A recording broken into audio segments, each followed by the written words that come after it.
The big news, fellas, this week, of course, is West Northants Council winning the judicial review into the Six Hills land deal, paving the way for the East Stand to be finished.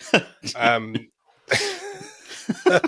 many things have paved the way for the East Stand to be finished over the last 10 years?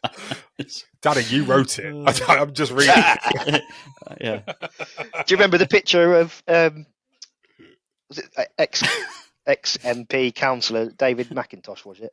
Was it breaking ground? And Cardoso breaking ground. Do you remember that? Oh, bloody no. Big news, obviously, this week. James Hennigan at the Cron and a couple of other sources as well have announced that, is it Kildara or Sildara, whoever they are, however you say it, they're apparently not going to appeal. What do we make of the news, first of all? Happy, I'm guessing, that it's gone that way, Danny? Yeah, it's good news. We were a bit on edge before it happened, weren't we? And thinking if the worst, what happens if it goes the other way? Is it going to delay things? And I think the whole thing is seeming like it's been a delaying tactic to try and get, to try and just stretch out as far as they can. So, I mean, any bit of news on the East Stand is not going to be, I'm not going to be completely sort of sold that it's definitely happening until the diggers and the tractors move in. But it seems like a really good step. And, at least it's been thrown out and we can start, hopefully, the process of getting the paperwork or that kind of thing. I mean, I don't expect anything to physically start happening until next summer because there's, you can't just get up and destroy a whole stand in the middle of the season kind of thing. But yeah, positive step, I think, isn't it? And yeah, good to see the right result as such, I think, happen.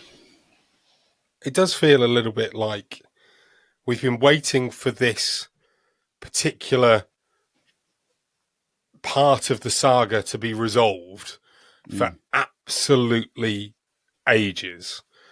And it has dragged on and on and on and on and on. And then, I don't know about you, Neil, but it felt like a little bit of a relief. Right, okay, that bit's over now. Because actually, while there are obviously... the whole East Stand thing divides opinion, right? We know that.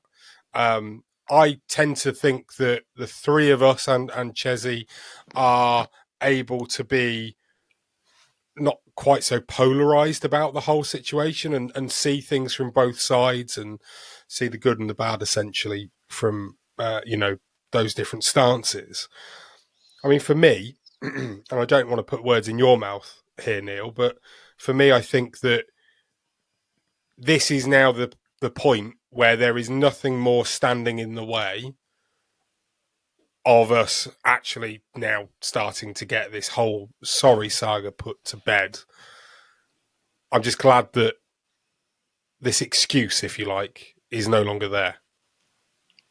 Yeah, I think if you were to ask the majority of fans, if you were to ask, I think 95% of supporters just want it finished and done. Forgotten about, so we can move on. Obviously, you've got a small faction, and I think it is a small faction, that harp on a lot about build the cop up the hill and all things, all sorts of stuff that you see and stuff. And in an ideal world, we'd have the money to knock that stand down, build it up however we want to do it and stuff. But we're not in an ideal world. We've been through chaos to get to this point. So I think you're right. I think there should be nothing stopping it now. Get the stand finished. We can stop looking at a building site and then we can start to move forward, right? We're not going to see an immediate return money-wise on it or anything, but it should set us up a bit more stably as a club for future income and stuff. And it's a brick by brick rather than stone to pyramid, if that makes sense. Stone to pyramid? That's how I view it. Yeah. I couldn't think of the saying. I've made my own saying up. But you know what I mean? It's little by little rather than jumping from nothing to massiveness, which is how it should be. Yeah. It makes perfect business sense. I think what I would like to see now, and I know it will take time to figure out and get statements out and all that kind of thing, is just like a clear timeline of what's going to happen and what the potential is to happen. And, not this is definitely going to happen by this date, because then you're just going to get people saying, oh, it's March now, you said this. But just like a rough idea of next summer, hopefully we can start building it, or a clear timeline between now and the end of the season of what needs to happen. I think that'd be really helpful to have as fans, just to kind of see that things are moving now that judicial review is gone.